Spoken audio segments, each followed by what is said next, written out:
2024 లేదా 25లో డిగ్రీ లేదా బీటెక్ చదివారా? సాఫ్ట్‌వేర్ జాబ్ కోసం ఎదురు చూస్తున్నారా? అయితే కోడ్ జ్ఞాన్ 100 డేస్ కోర్సులో చేరండి. జాబ్ సాధించండి. Welcome to Suman TV. నేను మీ Suman TV Nag. According to legal knowledge కనుక మనం చూసుకుంటే చాలామంది ఆఫీస్కి వెళ్ళి నీట్గా జాబ్ చేసుకుంటూ ఉంటారు. కొంతమంది బాగా రిజల్ట్ చూపించినా సరే ఆఫీస్లో సడన్గా చెప్పా పెట్టకుండా తీసేస్తూ ఉంటారు. చాలా హర్టింగ్గా ఉంటుంది. కారణాలు ఏదైనా అయ్యి ఉండొచ్చు. వితౌట్ ఇంటిమేషన్ ఒక పర్సన్ని బయటికి వెళ్ళిపోమని చెప్పేస్తూ ఉంటారు. ఇది చాలామంది ఫేస్ చేసినటువంటి అతిపెద్ద ప్రాబ్లము. చట్టబద్ధంగా కనుక మనం చూసుకుంటే అది ఎంతవరకు కరెక్ట్, దానికి అసలు జనరల్గా మన చట్టాలు అసలు అటువంటి వాటికి ఏం చెప్తున్నాయి అనేది ఈరోజు మనతో పాటు హైకోర్టు అడ్వకేట్ అలగిరి రవీంద్రనాథ్ గారు ఉన్నారు. అది వారి మాటలో తెలుసుకుందాం. Hello sir. హాయ్ అండి నాగరాజ్ గారు. చాలా ఆఫీస్లో మనం చూస్తూ ఉంటామండి. చాలామంది బాధపడేటువంటి అతిపెద్ద సమస్య ఏదైనా ఉంది అని అంటే చెప్పా పెట్టకుండా తీసేస్తారేమో అనుకునేటువంటిది ఒకటి, చెప్పా పెట్టకుండా తీసేశారు అనుకునేటువంటిది ఒకటి. అంటే ఒక ఇన్సెక్యూర్ మోడ్లో ప్రతి ఎంప్లాయీ కక్కలేక మింగలేక బతుకుతున్నటువంటి సమస్య ఇది. అసలు లీగల్గా చూసుకుంటే ఇటువంటి వాటికి చట్టాలు ఏం చెప్తున్నాయి? ఓ రోజు మార్నింగ్ పొద్దున్న లేచి మెయిల్ చెక్ చేసుకునేసరికి టింగ్ అని ఒక మెసేజ్ వస్తుంది. సస్పెండెడ్ ఫ్రమ్ జాబ్ అనో, రిమూవ్డ్ అనో ఏదో ఒక మెసేజ్ వస్తుంది.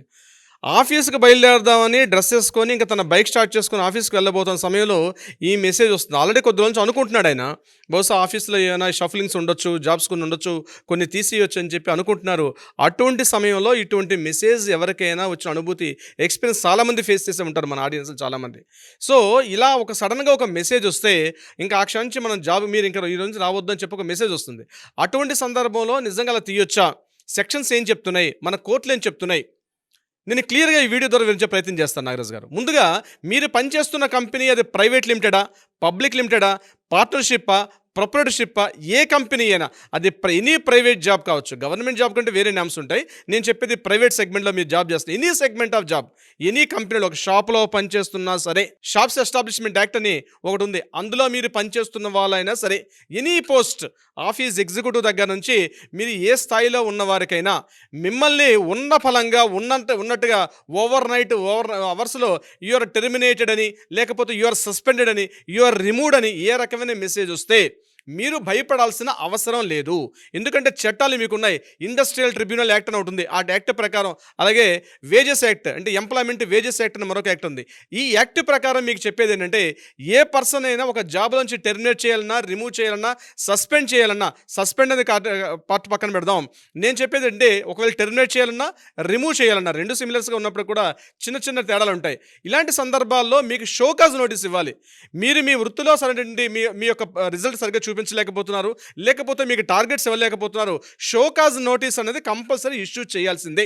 Without any show cause notice, without any prior notice, without any cause ఏమీ లేకుండా హాల్ ఆఫ్ సడన్గా మీరు ఎటువంటి జాబ్ చేస్తున్నా సరే, ఎనీ సెగ్మెంట్లో ఉన్నా, అది టెక్నికలా, నాన్ టెక్నికలా, ఏ సెగ్మెంట్ ఆఫ్ జాబ్ అయినప్పుడు కూడా మిమ్మల్ని ఓవర్ నైట్ జాబ్ నుంచి తీసే హక్కు ఆ మేనేజ్మెంట్కి ఎట్టి పరిస్థితుల్లో కూడా లేదు. ఇది గుర్తుపెట్టుకోండి. సార్ ఇటువంటి సందర్భంలో నాకు నోటీస్ వచ్చింది సార్ అని చెప్పి, అవును కరెక్టే, నోటీస్ వచ్చేటప్పుడు మీరు రియాక్ట్ అవ్వండి. చట్టం మీ వైపు ఉంది, మీకు ఒక రక్షణ ఉంది, న్యాయం మీ వైపు ఉంది, రక్షణ చట్టాలు మీకు ఉన్నాయి. అవి తెలుసుకోవడం మీ బాధ్యత. ఎందుకు రకరకాల వీడియోలు చూస్తుంటారు కదా, ఎందుకు ఈ వీడియోలు చూడరు చెప్పండి. ఈ వీడియోలు వైరల్ చేయండి. వీలైనంత వరకు ఈ వీడియోస్ వైరల్ చేస్తే నాలెడ్జ్ వస్తుంది. లీగల్ నాలెడ్జ్ పెంచుకోవడం ప్రతి ఒక్కరి రెస్పాన్సిబిలిటీ. ఎవరు యాక్షన్లో మీరు ఈ వీడియోలు చూసి షేర్ చేస్తే అది మీ యొక్క సోషల్ రెస్పాన్సిబిలిటీ అవుతుంది ఇలాంటి వీడియోస్. అయితే ఏం చెప్తున్నాయి మన చట్టాలంటే తప్పనిసరిగా 30 days ఒక రిమూవబుల్ మీకు ఒక షోకాజ్ నోటీస్ ఇష్యూ చేయాలి. ఆ నోటీస్లో మీకు క్లియర్గా ఇవ్వాలి. నోటీస్ ఇచ్చిన తర్వాత కూడా మీకు ఒక రిప్లై నోటీస్ మరలా మీరు ఇవ్వాలి. నేను నా జాబ్ని నేను మరలా పెర్ఫార్మెన్స్ పెంచుకుంటానో, లేకపోతే నాకు కొంత టైం ఇవ్వమని చెప్పో మరలా మీరు రిప్లై నోటీస్, ఆ షోకాజ్ నోటీస్కి రిప్లై నోటీస్ ఇవ్వాలి. మీ రిప్లై నోటీస్కి, షోకాజ్ నోటీస్కి ఇద్దరు కూర్చొని ఎవరైతే మేనేజ్మెంట్ బాడీ ఉంటుందో, ఎవరైతే డిసిప్లినరీ కమిటీ బాడీ ఉంటుందో ఆ కంపెనీలో డిసిప్లినరీ కమిటీ బాడీ కూర్చోవాలి, మీతో మాట్లాడిందో టెర్మినేట్ చేయాలి, లేకపోతే రిమూవ్ చేయాలి. రిమూవ్ చేసేటప్పుడు కూడా మీకు అప్పటి వరకు ఉన్నటువంటి ఓల్డ్ ఏరియర్స్ ఏవైతే ఉన్నాయో, ఇంక్లూడింగ్ యువర్ గ్రాట్యుటీ, మీకు ఏవైతే పెన్షన్స్, పిఎఫ్, గ్రాట్యుటీ ఏవేవైతే ఉంటాయో టోటల్ ఏరియర్స్ అన్నీ కూడా మిమ్మల్ని ఏ రోజైతే రిమూవ్ చేస్తున్నారో ఆ రోజు వరకు ఉన్నటువంటి అప్ టు డేట్ టోటల్ కూడా క్లియర్ చేయాలి.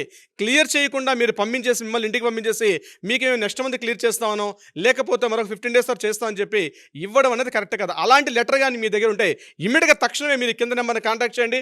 వాట్సాప్ చేయండి, మమ్మల్ని వచ్చి సంప్రదించండి. ఆ మేనేజ్మెంట్ మీద మనం చర్యలు తీసుకునే అవకాశం కూడా ఉంటుంది. అంటే మీకు ఏ రోజైతే టెర్మినేట్ చేస్తారో దట్ డే ఆ రోజు వరకు ఉన్నటువంటి టోటల్ ఏరియర్స్ అన్నీ కూడా క్లియర్ చేయాలి. ఏరియర్స్ క్లియర్ చేయకుండా మీరు నెక్స్ట్ మంత్ క్లియర్ చేస్తాం అని మేనేజ్మెంట్ మీకు ఒక లెటర్ ఇష్యూ చేశారు అనుకోండి, ఓరల్గా చెప్తే మీరు ఎట్టి బస్సులో వేకెంట్ చేయొద్దు, మీరు అక్కడనే కూర్చోండి, నాకు లెటర్ ఇస్తే వెళ్తానని చెప్పండి. అంతే తప్పించి మీరు అక్కడ ఆయన వెళ్ళిపోమని చెప్పారు కదా, చాలా పెద్ద బాసిజం, మా బాస్ చాలా పెద్ద కంపెనీ, చాలా పెద్ద ప్రైవేట్ లిమిటెడ్ కంపెనీ, మార్కెట్లో ఎస్టాబ్లిష్ కంపెనీ అని చెప్పి మీరు మేనేజ్మెంట్ చూసి భయపడాల్సిన అవసరం లేదు.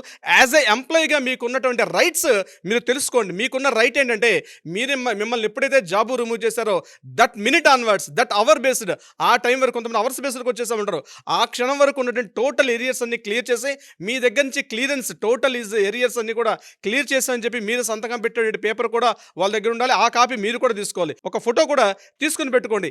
ఇటువంటి సెటిల్మెంట్స్ ఏమీ ఇవ్వకుండా ఇమీడియట్గా ఆల్ ఆఫ్ సడన్గా చేయడం కూడా చాలా తప్పు. అదే అలిగేషన్స్ ఫేస్ బయటికి పంపించేస్తే అలిగేషన్స్ మీ మీద ఉన్నప్పటికీ కూడా మీకు ఒక షోకాజ్ నోటీస్ ఇవ్వాలి.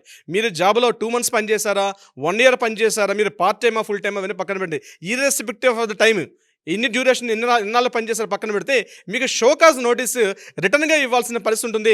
ఆ సంస్థకు ఒక డిసిప్లినరీ కమిటీ ఉంటుంది, లేకపోతే మేనేజ్మెంట్ అయినా ఒక షోకాజ్ నోటీస్ ఇవ్వాలి. షోకాజ్ నోటీస్కి మీరు రిప్లై నోటీస్ కూడా ఇవ్వాలి. ఈ రెండు ఉన్నప్పుడే మిమ్మల్ని టెర్మినేట్ చేసడం కానీ రిమూవ్ చేయడం కానీ జరుగుతుంది తప్పించి అవేమీ లేకుండా సింపుల్గా రేపటి నుంచి నువ్వు ఆఫీస్కి రావద్దు, వెళ్ళిపో అని చెప్పే హక్కు ఏ మేనేజ్మెంట్కి లేదు. అది చిన్న సంస్థ, చిన్న షాపు, చిన్న లోకల్గా ఉన్న కిరాణా షాపులో పనిచేసే కుర్రవాడితో మొదలుకొని అది పబ్లిక్ లిమిటెడా, ప్రైవేట్ లిమిటెడా, ప్రాపర్టీషిప్పా, పార్ట్నర్షిప్పా, ఎటువంటి ఫర్మ్ అయినా ఈ ఫర్మ్కి మన ఎస్టాబ్లిష్మెంట్ యాక్ట్ ఒకటి ఉంది, మనకి ఇండస్ట్రియల్ ఎంప్లాయ్మెంట్ ట్రిబ్యునల్ యాక్ట్ ఒకటి ఉంది, ఎంప్లాయ్మెంట్ వేజెస్ యాక్ట్ అని చెప్పి ఒకటి ఉంది. ఈ యాక్ట్ ప్రకారం మీకు రైట్ ఉంటుంది. ఇమీడియట్గా మీరు ఆ నోటీస్ ఇవ్వండి, లేకపోతే అడ్వకేట్ని సంప్రదించండి, నోటీస్ ఇవ్వండి. ఆ నోటీస్కి వాళ్ళు రిప్లై ఇస్తారు. నోటీస్ రిప్లై ఇవ్వకపోతే అక్కడ ఉన్న లేబర్ కమిషనర్ ఉంటారు, మీ దగ్గరలో ఉన్న లేబర్ కమిషనర్కి ఒక రిటర్న్ కంప్లైంట్ ఇవ్వండి. ఆ కంప్లైంట్ ఎలా రాయాలి, ఎలా ప్రొసీడింగ్స్ ఉన్నాయి మీరు ఒక అడ్వకేట్ని సంప్రదిస్తే తెలుస్తుంది. అది కాకపోతే అట్లీస్ట్ మమ్మల్ని అప్రోచ్ అవ్వండి నాగరాజ్ గారు, మేము రెడీగా ఉంటాం. 24/7 మా ఫోన్స్ ఎప్పుడూ ఆన్లో ఉంటాయి. మీరు అట్లీస్ట్ మీరు ఎంత దూరం అయినా పర్లేదు, ఇండియాలో ఉన్నారా, ఎబ్రాడ్లో ఉన్నారా, లేదా అట్లీస్ట్ ఏ మారుమూల గ్రామంలో ఉన్నా, ఇండియాలో ఏ ప్రాంతంలో ఉన్నా, 2 తెలుగు రాష్ట్రాలే కాదు ఎవరైనా సరే ఎక్కడ వాళ్ళని అట్లీస్ట్ ఒక వాట్సాప్లో మీ కంప్లైంట్ ఒకసారి ఇవ్వండి. మా లీగల్ టీం వల్ల మీకు అప్రోచ్ అవుతారు, మాట్లాడతారు. డెఫినెట్గా చట్టం మీ వైపు ఉంది, రవీంద్రనాథ్ కూడా మీ వైపు ఉన్నాడు, గుర్తుపెట్టుకోండి Nagaraj garu. Anyways thank you అన్న, thank you so much Ravindranath garu. మిమ్మల్ని అప్రోచ్ అవ్వాలి అంటే ప్రాసెస్ ఏంటి? కింద స్క్రోల్ అవుతున్న నెంబర్ని కాంటాక్ట్ చేయగలిగితే తప్పనిసరిగా నేను మీకు అందుబాటులో వస్తాను, మా లీగల్ టీం అందుబాటులో వస్తారు. ఒకవేళ కాల్ లిఫ్ట్ చేయకపోతే వాట్సాప్ మెసేజ్ పెట్టండి, ఏదో రకంగా మేము మళ్ళీ మిమ్మల్ని ట్రేస్ చేసే అవకాశం ఉంటుంది, మళ్ళీ మేమే మిమ్మల్ని కాల్ చేస్తాం Nagaraj garu. Anyways thank you అన్న, thank you so much Ravindranath garu. Thank you so much Nagaraj garu. చూసారు కదా ఈ వీడియోపై మీ అభిప్రాయం కామెంట్ బాక్స్లో పోస్ట్ చేయండి. ముఖ్యంగా మీరు కనుక ఏ రకంగా చూసుకున్నా కూడా చట్టబద్ధంగా మీరు ముందుకు వెళ్ళాలి అనుకునేటప్పుడు సంశయం లేకుండా మీరు వెంటనే స్క్రీన్ మీద అలాగే రవీంద్రనాథ్ గారి కాంటాక్ట్ నెంబర్ కనిపిస్తుంది, దాన్ని మీరు కాల్ ఆర్ మెసేజ్ వాట్సాప్ చేసి అపాయింట్మెంట్ తీసుకోవచ్చు. ఈ వీడియో లైక్ చేయండి, షేర్ మాత్రం తప్పకుండా చేయండి. ఇలాంటి మరి వీడియోస్ కోసం మా ఛానల్ ఫాలో అవ్వండి. Thank you. సుమన్ టీవీలో మీ పర్సనల్ అండ్ బిజినెస్ ప్రమోషన్స్ కోసం కింది నెంబర్కి కాంటాక్ట్ చేయండి.